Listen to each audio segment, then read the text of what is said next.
اور پھر کوئی سین پسند آ رہا ہے تو ریپیٹ کر کر کے دیکھ رہا ہے، گناہ میں مزہ آ رہا ہے تو گھنٹے گھنٹے برباد کرنے تیار ہے۔ ایسے ہی ہنگامے کرنے، فتنے فسادات کرنے میں مزہ آ رہا ہے، ویسی میٹنگیں کر رہے کرنے والے۔ کسی کو عبادت میں مزہ آ رہا ہے تو زندگی راتوں رات عبادت میں گزر جا رہی ہے، ان کو محسوس بھی نہیں ہو رہا عبادت کو کتنی رات ہو گئی۔ 2 رکعت نماز پڑھ کے سلام پھیرے، فجر کی اذان ہو گئی تو اللہ سے شکایت کر رہے، اتنی چھوٹی ہے رات آپ کی، میری 2 رکعت بھی نہیں ہوئی، رات ختم ہو گئی آپ کی ہوئی، میری 2 رکعت بھی نہیں ہوئی، آپ کی رات ہی ختم ہو گئی، اتنی چھوٹی رات بنائی کیا بولے۔ ہم 20 رکعت میں بھی 1 گھنٹہ نہیں ہوتا ہماری تراویح میں، 1.5 گھنٹہ ہو گیا تو امام صاحب پر کیسے کیسے اچھے القاب یاد کرتے نہیں معلوم۔ تو جس کو جس میں مزہ آتا ہے اس میں ٹائم دینا آدمی کے لیے مشکل نہیں ہے۔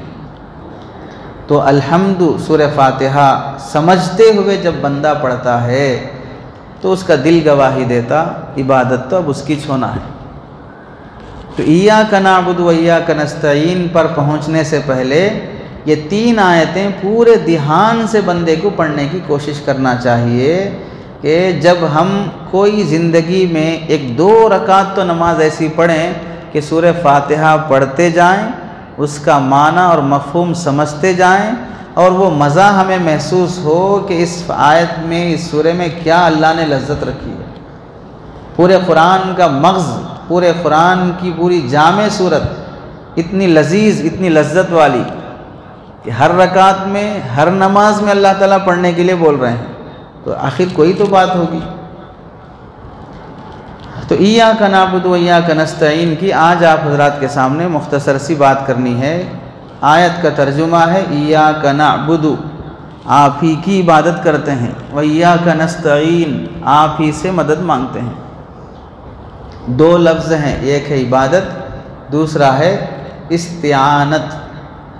ایک ہے عبادت، دوسرا ہے استعانت، عبادت کرنا اور مدد مانگنا۔ عبادت کسے کہتے ہیں؟ انتہائی درجے کی عظمت کے ساتھ خود کو ذلیل کرتے ہوئے کسی کی انتہائی درجے کی عظمت بجا لانا، اس تصور کے ساتھ کہ عبادت کا، عظمت کا حقیقت میں یہی شخص مستحق ہے۔ اب ہم جو نماز پڑھ رہے ہیں، رکعت باندھ کے کھڑتے، سجدہ کرتے، رکوع کرتے، ایک ظاہری عمل ہے۔ یہ ظاہری عمل کے اندر پیچھے کیا ہے؟ ہماری یہ سوچ ہے کہ میں بہت ہی ذلیل ہوں اور اللہ بہت ہی عزیز ہیں، میں اس کے سامنے بہت ہی ذلت کے ساتھ اس کا احترام کرنے کے لیے کھڑا ہوں۔ وہ احترام کا، وہ عظمت کا اظہار ہے یہ کہ ایسے کھڑے ہیں، ایسے جھک رہے ہیں، ایسے کر رہے ہیں، یہ اظہار عظمت ہی عبادت ہے، یہ اظہار عظمت ہی عبادت ہے۔ تو ایاک نعبد، ہم تیری ہی عبادت کرتے ہیں۔ استعانت بولتے ہیں مدد مانگنے کو، اللہ سے مدد مانگنا۔ اب یہاں پر دیکھیے، اللہ پہلے بولے ایاک نعبد، پہلے عبادت، اس کے بعد مدد۔ ہماری زندگی میں بھی ایک اصول اللہ تعالیٰ ہم کو یہ دیے ہیں، کبھی بھی کسی بھی انسان سے کچھ کام لینا ہو تو بھی اس کا طریقہ کیا ہے؟ پہلے اس کا کام کرو، اس کے بعد اس سے کام لو۔ اللہ سے بھی کام لینا ہے تو اللہ کیا بول رہے؟ پہلے میری عبادت کرو، اس کے بعد مدد مانگو۔ نمازیں چھوڑ رہے، حکم توڑ رہے، ساری الٹی سیدھی حرکتیں کر رہے، اللہ مدد ہی نہیں کر رہا ہماری، بول رہے اللہ سکھا رہے پہلے میری عبادت کرو، اس کے بعد میرے سے مدد مانگو۔ تو آیت میں پہلے بعد میں لانے کی بھی حکمت یہ ہے کہ پہلے اللہ مدد مانگنے سے پہلے مدد کرنے واسطے تمہاری حیثیت کیا ہے بول کے مدد کرنا، تمہاری کئی کو مدد کرنا۔ مدد مانگنے آ گئے نا، کئی کو مدد کریں گے تمہاری؟ تو مدد کرنے کے لیے اللہ بول رہے ہیں تمہاری مدد کرنا، تمہارے اوپر رحم آنا، بولے تو کچھ رحم کے لائق تو بننا نا، اور رحم کے لائق بننے کے لیے اللہ بول رہے پہلے ہماری عبادت کرو۔ تو ایاک نعبد و ایاک نستعین میں پہلے عبادت ہے، اس کے بعد مدد ہے۔ اسی لیے زندگی میں کہا جاتا ہے کوئی بھی کام آپ کو پیش آئے، تجارت ہے، لڑکی کی شادی ہے، پڑھائی ہے، کچھ بھی مسئلہ ہے، اللہ سے مانگنا ہے کہ صلاۃ الحاجت پڑھو، 2 رکعت نماز پڑھ کے اللہ سے مانگو، 2 رکعت نماز پڑھ کے اللہ سے مانگو۔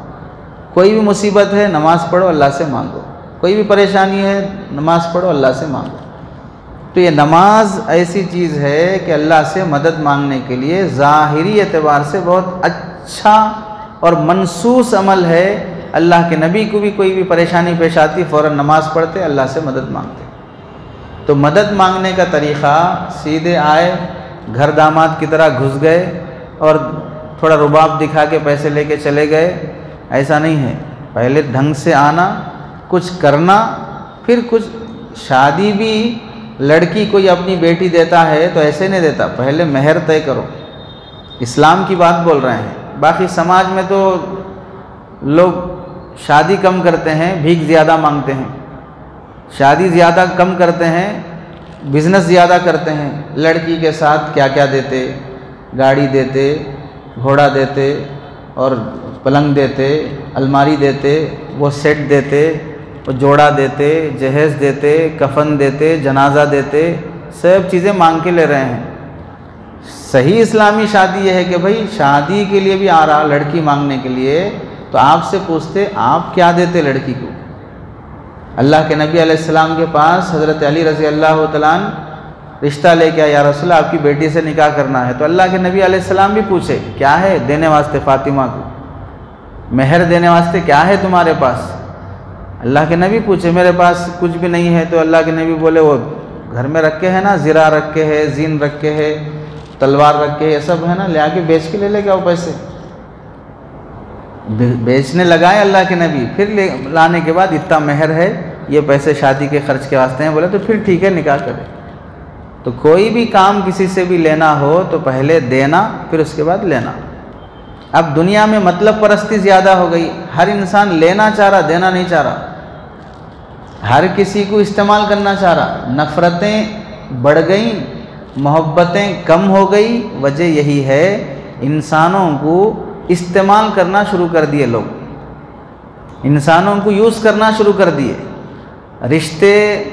رشتے داری کی وجہ سے نبھاتے نہیں ہیں، رشتے اس واسطے نبھائے جا رہے ہیں کب تو بھی کام پڑتا ان سے بول کے۔ رشتہ داری اس واسطے نہیں کہ بھئی ہمارا سگا بھائی ہے، ہمارا خونی رشتہ ہے، کام پڑھو نہیں پڑھو ہمیں تو اس کا ساتھ رہنا ہے، اس واسطے نہیں، کب تو بھی کام پڑ سکتا، یہ سوچ کے نبھاتے رہنا، وہ کب کام پڑتا نہیں معلوم، اس واسطے نبھاتے چلو۔ تو رشتے نبھانے میں بھی ہم مخلص نہیں ہیں، اس میں بھی ہمارا مطلب ہے۔ اگر کسی رشتہ دار کے بارے میں معلوم اس سے کبھی بھی کام نہیں پڑتا بول کے، پھر کوئی رشتہ نہیں رہتا اس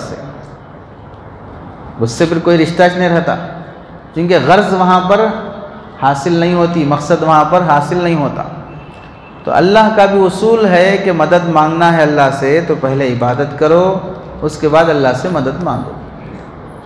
بغیر عبادت کے جو مدد مانگی جاتی ہے اللہ اس پر بھی نواز دیتے ہیں، لیکن یہ طریقہ آپ کا صحیح نہیں ہے، اس پر اللہ ہر بار نوازتے نہیں ہیں۔ حضرت زکریا علیہ السلام کو اولاد کی ضرورت ہے، بوڑھے ہو گئے، تو مسجد میں آئے، نماز میں کھڑے ہوئے، اللہ سے بولنے لگے اللہ مریم کو رضی اللہ تعالیٰ بے موسم کے پھل دیے آپ، آم کا موسم نہیں ہے ان کے پاس اچھے آم رکھے ہوئے ہیں، سیب کا موسم نہیں ہے ان کے پاس سیب رکھے ہوئے ہیں، انگور کا موسم نہیں ہے ان کے پاس انگور رکھے ہوئے ہیں، یہ سب کہاں سے آ گئے؟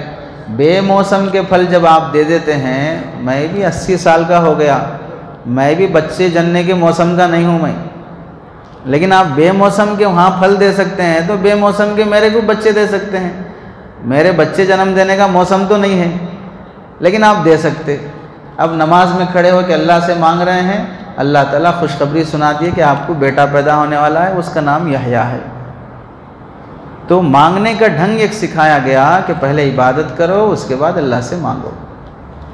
دوسری چیز یہ ہے ایاک نعبد و ایاک نستعین میں اہم نقطہ جو سمجھنے کا ہے، اللہ فرما رہے تیری ہی عبادت کرتے ہیں، تجھی سے مدد مانگتے ہیں، یہ اہم ہے۔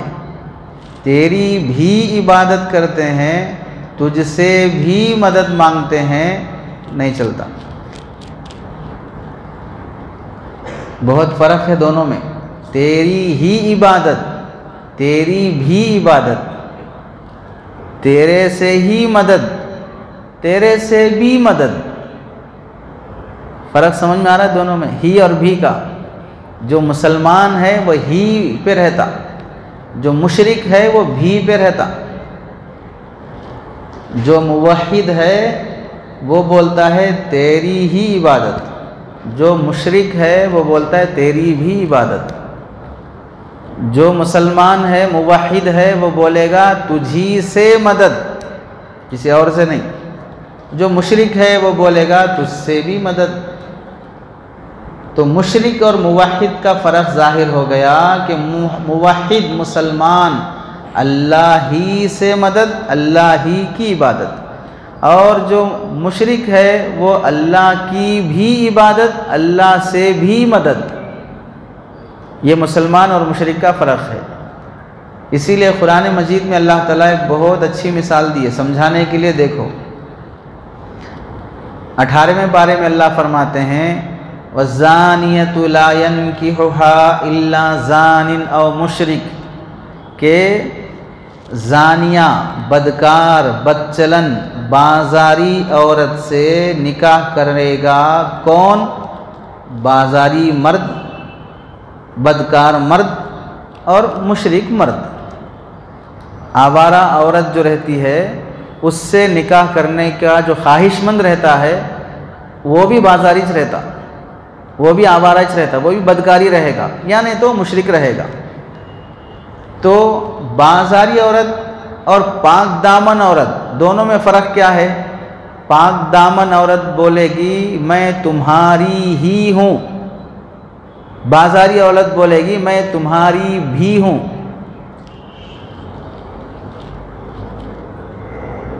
ایسا نہیں سمجھ میں آیا تو آپ کی بیویوں کو کچھ مثال میں لینا پڑتا۔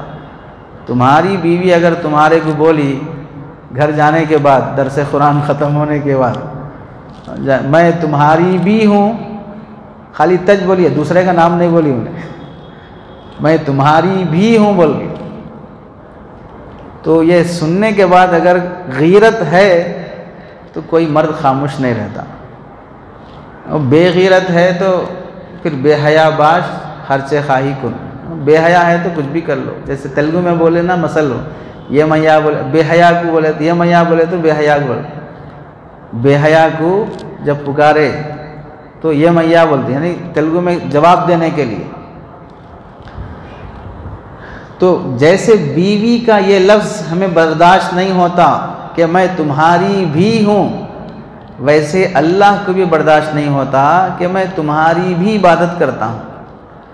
جیسے ہم چاہتے کہ بیوی سے وہ میری ہی ہونا، بلکہ بیوی نہیں، شوہر تم نہیں، بیوی بھی کیا چاہتی کہ تم بھی اس کے چھونا، کہیں دوسرے کے ہو رہے بول کے پتہ چلا تو نہیں برداشت نہیں کرتی۔ حالانکہ یہ روٹ میں تو اجازت ہے، آپ 1 سے لے کے 4 تک جا سکتے ہیں بول کے، لیکن پھر بھی برداشت نہیں کرتی ہو۔ جیسے ایک صاحب سنا ہے کہ ہر روز لیٹ سے آ رہے تھے، تو ایک دن بیوی پریشان ہو کے پوچھی ہر دن لیٹ سے آ رہے، تو میرے کو تمہارے بارے میں ڈاؤٹ ہو رہا، کیا کر رہے کہ اتنا لیٹ سے آ رہے بولے۔ تو شوہر بولا میرے اوپر بھروسہ رکھو، میں کوئی بھی حرام کام نہیں کرتا ایسا بول۔ تو بیوی کیا بول رہی، میرے کو حرام کام کرتے بول کے ڈر نہیں ہے، اور ایک حلال کام کرتے بول کے ڈر ہے میرے کو، میرے کو حرام کام کرتے بول کے ڈر نہیں ہے، اور ایک حلال کام کر لیتے کیا کی بول کے ڈر ہے۔ سمجھ رہے نا، اور ایک حلال کام، تو اور ایک حلال کام کر لیتے بول کے ڈر ہے میرے کو۔ تو جب بیوی برداشت نہیں کرتی کہ آپ اس کے ہوتے ہوئے بھی کسی اور کے ہوں، تو پھر اللہ بھی برداشت نہیں کرتے کہ آپ مسلمان ہوتے ہوئے بھی شرک کے کام کریں۔ اس واسطے اللہ تعالیٰ بولے کہ میں شرک کو معاف نہیں کرتا، کیونکہ میرے اندر پارٹنرشپ نہیں چلتی، بھی کا معاملہ نہیں ہے، ہی کا معاملہ رہنا، تیری ہی عبادت۔ تو پاک دامن عورت بولتی ہے کہ میں تمہاری ہی ہوں، اور بازاری عورت بولتی ہے میں تمہاری بھی ہوں۔ مسلمان بولتا ہے کہ ہم تیری ہی عبادت کرتے ہیں، اور مشرک بولتا ہے کہ ہم تیری بھی عبادت کرتے ہیں۔ بدکار عورت کو ایک شوہر سے سکون نہیں ملتا، ایسے ہی مشرک کو ایک خدا پر بھروسہ نہیں آتا۔ مشرک کو ایک خدا پہ بھروسہ نہیں آتا، وہ 10 خدا مانے گا تو اسے بھروسہ ملے گا۔ ایسے ہی بدچلن بازاری عورت کو ایک شوہر پہ سکون راحت نہیں ملتی، 10 مرد اسے ہوں تو اسے راحت ملتی۔ وہ اس کی بدچلنی ہے، وہ اس کا کمال نہیں ہے، وہ اس کی بدچلنی ہے جس کی وجہ سے وہ گھر بسانا نہیں چاہتی ہے۔ تو ایسی عورت کا سماج میں کوئی مقام نہیں رہتا، ایسے ہی ایسے بندے کا بھی اللہ کے نزدیک کوئی مقام نہیں رہتا جو ایک پہ بھروسہ نہیں کرتا، ایک اللہ کا ہو کے جینا نہیں چاہتا ہے۔ اسلام اور کفر کا، اسلام اور مغربی تہذیب اور کلچر کا فرق یہی ہے، اسلام چاہتا ہے کہ ہماری بیوی ہماری ہی بن کے رہنا، اور یورپین کلچر چاہتا ہے کہ تمہاری بیوی تمہاری بھی رہنا۔ اس واسطے یورپین کلچر میں موقع سے بیویوں کا تبادلہ بھی ہوتا، موقع سے بیویوں کا تبادلہ بھی کیا جاتا ہے، اور وہ ایک دم گھناؤنی گھٹیا حرکت ہے جسے وہ تہذیب بولتے، اسے کلچر بولتے ہیں۔ تو اللہ تعالیٰ یہاں پر فرمائے کہ ہم تیری ہی عبادت کرتے ہیں، تجھی سے مدد مانگتے ہیں۔ تیری بھی بولنے والا مسلمان نہیں ہو سکتا، جیسے تمہاری بھی ہوں بولنے والی تمہاری بیوی نہیں ہو سکتی، وہ بازاری عورت ہوگی جو اس طرح بولے گی۔ موحد اور مشرک کا فرق ظاہر ہو گیا، پاک دامن اور بازاری آوارہ قسم کی عورت کا بھی فرق واضح ہو گیا۔ تیسری چیز اللہ فرما رہے ایاک نعبد و ایاک نستعین میں ہم آپ کی ہی عبادت، تیری ہی عبادت کرتے ہیں، تجھی سے مدد مانگتے ہیں۔ تو یہ نعبدو میں جو نعبدو ہے یہ عربی گرامر کے حساب سے جمع کا صیغہ ہے، پلورل ہے، جمع۔ نعبدو کا مطلب کیا ہے؟ ہم سب عبادت کرتے ہیں۔ اعبدو کا مطلب ہے میں عبادت کرتا ہوں۔ تو سورہ فاتحہ میں اللہ تعالیٰ بولے نعبدو، ہم سب عبادت کرتے ہیں۔ فرض نماز جماعت سے پڑھتے وقت اگر بولے کہ ہم سب عبادت کرتے ہیں تو ٹھیک ہے بھئی، ہم سب جماعت سے ہیں، اس واسطے ہم سب عبادت کرتے ہیں، سمجھ میں آ رہی بات۔ لیکن اگر آپ تہجد کی نماز اکیلے کھڑے ہو کے پڑھ رہے، اس ٹائم پہ آپ بول رہے کہ ہم سب آپ کی عبادت کرتے ہیں، تو ہم سب کہاں ہیں آپ لوگ؟ آپ تو اکیلے پڑھ رہے تہجد کی نماز، آپ تو چاش کی نماز اکیلے پڑھ رہے، لیکن اس وقت بھی کیا پڑھتے؟ ایاک نعبد و ایاک نستعین، ہم سب آپ کی عبادت کرتے ہیں۔ تو اس وقت آپ سنگلر والا جملہ یوز نہیں کرتے، اس وقت بھی آپ پلورل ہی یوز کرتے ہیں، جمع ہی یوز کرتے ہیں۔ کیا حکمت ہے اس میں کہ آدمی جماعت سے پڑھا تو بھی بول رہا ہم سب آپ کی عبادت کرتے ہیں، اکیلا پڑھا تو بھی بول رہا ہم سب عبادت کرتے ہیں، وہاں میں عبادت کرتا ہوں بول کے نہیں بول رہا۔ تو اس میں سنگل رہا تو بھی جمع کا لفظ کیوں استعمال کر رہا؟ اس کی حکمت یہ ہے، 2 حکمتیں ہیں۔ پہلی حکمت کیا ہے؟ جب دنیا میں کوئی بھی شخص تہجد پڑھ رہا کہ اشراق پڑھ رہا کہ کچھ بھی کر رہا ہو، آپ عبادت کرنے میں تنہا نہیں ہیں، اتنا یاد رکھ لو۔ آپ عبادت کرنے میں تنہا نہیں ہیں۔ تہجد کے لیے کھڑے ہوئے، اب اس وقت بول رہے میں اکیلا عبادت کر رہا ہوں، آپ اکیلے نہیں صاحب، آپ کے جیسے ہزاروں لوگ عبادت کر رہے۔ آپ تو اب اٹھے تہجد کو، پہلے تو دوسرے 2 گھنٹوں سے اٹھ کے پڑھ رہے تہجد کی نماز، تو آپ ہرگز یہ نہ کو سمجھو کہ میں اکیلا عبادت کر رہا ہوں بول کے۔ آپ سے پہلے بھی، آپ کے بعد بھی آپ کے جیسے، آپ سے بڑے گھنٹوں سے عبادت میں لگے سو ہیں۔ تو کبھی بھی یہ مت سمجھو کہ میں اکیلا عبادت کر رہا تو کہ میں اکیلا کر رہا ہوں بھائی عبادت، باقی سب لوگ سو رہے بول، نہیں، آپ اکیلے نہیں ہیں، آپ سے پہلے بہت سارے لوگ کر رہے سو ہیں۔ دوسری چیز یہ ہے کہ عبادت ایسی چیز ہے کہ اس میں آدمی کو تنہا نہیں ہونا چاہیے۔ عبادت ایسا نیک عمل ہے کہ اس میں آدمی کو تنہا نہیں ہونا چاہیے۔ آپ نماز پڑھ رہے ہیں، عبادت ہے، کوشش کرو اس نماز میں دوسروں کو شامل ہو جائے، تو اس کے لیے نماز کی دعوت دو۔ آپ کرتا پیجامہ سنت والا لباس پہن رہے ہیں، آپ اس میں تنہا مت رہیے، دوسروں کو اس کی دعوت دو۔ آپ روزہ رکھ رہے ہیں، زکوٰۃ دے رہے ہیں، حج کر رہے ہیں، قرآن پڑھ رہے ہیں، کوئی بھی نیک عمل کر رہے ہو تو اس عبادت میں آپ تنہا مت رہو، اس میں دوسروں کو دعوت دو۔ تو نعبدو میں اللہ تعالیٰ یہ بھی سبق دینا چاہتے ہیں کہ آپ عبادت میں تنہا مت رہیے، عبادت میں دوسروں کو شامل کرنے کی کوشش کیجیے، جسے دعوت بولتے ہیں، دعوت و تبلیغ، دین کا کام کرنا، لوگوں کو نماز کی طرف بلانا، لوگوں کو مسجد کی طرف بلانا، مسجد کی آبادی کی محنت کرنا، اپنے گھروں کو آباد کرنا عبادت سے، اپنے گھروں کو قبرستان نہیں بنانا۔ نعبدو میں واضح ہوا کہ عبادت میں آپ تنہا مت رہیے۔ اور ایک اہم چیز، تیسری بات اس میں نعبدو میں یہ ہے کہ جب کوئی بندہ عبادت کرنا چاہے تو کوشش کرے کہ وہ تنہا نہ کرے بلکہ سب کے ساتھ مل کے کرے۔ فرض نماز ہے، تنہا پڑھنے کے بجائے سب کے ساتھ پڑھنے کی کوشش کرو۔ کیوں؟ سب کے ساتھ جب پڑھیں گے اور سب بولیں گے اللہ ہم عبادت کر رہے ہیں، ہم عبادت کر رہے ہیں، ہم عبادت کر رہے ہیں آپ کی، تو آپ سب مل کے جب بولیں گے تو آپ میں سے کوئی اللہ کا نیک بندہ ہوگا، اللہ اس کی عبادت کو پسند کر لیں گے۔ تو جب پسند کر لیتے نا تو ویسے ٹائم پہ اگر ہم چھوٹے موٹے عبادت والے ہیں، بڑے بڑے گناہ والے ہیں، پسند کرنے کے ٹائم پہ اللہ بولا ٹھیک ہے چلو سب کی عبادت میں قبول کر لیا۔ مجمع کے ساتھ جب اللہ تعالیٰ عبادت کرتا ہوا بندوں کو دیکھتے ہیں تو اس مجمع میں سے اس کی عبادت قبول کر لیتا ہوں، اسے پھینک دیتا ہوں، ایسا نہیں بولتے۔ اللہ بڑے کریم ہیں، جب مجمع میں سے ایک کو قبول کرتے ہیں تو اس کی برکت سے اللہ تعالیٰ سب کو قبول کر لیتے ہیں۔ تو اس واسطے فرض نمازوں میں کوشش کرنا چاہیے کہ تنہا نہ رہیں، جماعت سے پڑھیں۔ اگر پوری جماعت میں سے 100 آدمی کھڑے ہیں، اس میں سے ایک کی فرض بھی قبول ہو گئی نا، اس کی برکت سے میری بھی قبول ہو جاتی ہے۔ تو نعبدو میں قبولیت کی زیادہ امید ہے۔ کیسے امید ہے زیادہ؟ مثال کے طور پہ کسی آدمی کے پاس آپ جا کر اپنی گلی کا، اپنے محلے کا کچھ بھی کام بنانا ہے، کارپوریٹر کے پاس آپ اکیلے جا کے بولے وہ نالا خراب ہے تھوڑا دیکھنا تھا بول کے، ایسا 10 بار بولو اثر نہیں پڑتا۔ 21 بار بولو لیکن 10 لوگوں کو ساتھ لے آ کے بولو۔ ایک ہی بار بولو لیکن 10 لوگوں کو ساتھ لے جا کے بولو، اس کا اثر پڑتا ہے۔ تو انسان پر بھی 10 کا، 100 کا، 1000 کا اثر پڑتا ہے۔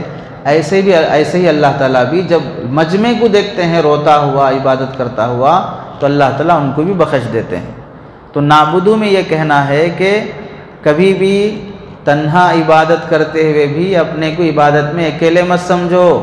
فرشتے تو 24 گھنٹے عبادت میں ہیں، تمہارے ساتھ رات کی تنہائیوں میں کئی لوگ عبادت کر رہے ہیں، اس واسطے تنہا عبادت کر کے فخر مت کرو، ایک چیز۔ دوسری چیز، عبادت کرنے میں یہ ایسا نیک عمل ہے کہ اس میں تنہا مت رہو، دوسروں کو بھی عبادت کی دعوت دے کر دوسروں کو بھی عبادت میں شامل کرو۔ تیسری چیز، مجمع کے ساتھ جب عبادت کرتے ہو تو اس وقت امید ہوتی ہے اللہ کی طرف سے کہ اللہ تعالیٰ مجمع کی برکت سے ہماری بھی عبادت قبول کر لے گا۔ اس لیے فرض نمازوں میں اہتمام کے ساتھ، جماعت کے ساتھ پڑھنے کا اہتمام کرو۔ یہ ہو گئی ایاک نعبد۔ اس کے بعد ہے ایاک نستعین، آپ ہی سے مدد مانگتے ہیں۔ اس کے بارے میں انشاءاللہ اگلی اتوار میں بولیں گے۔ اللہ سے دعا ہے ہم سب کو عمل کی توفیق نصیب فرمائے۔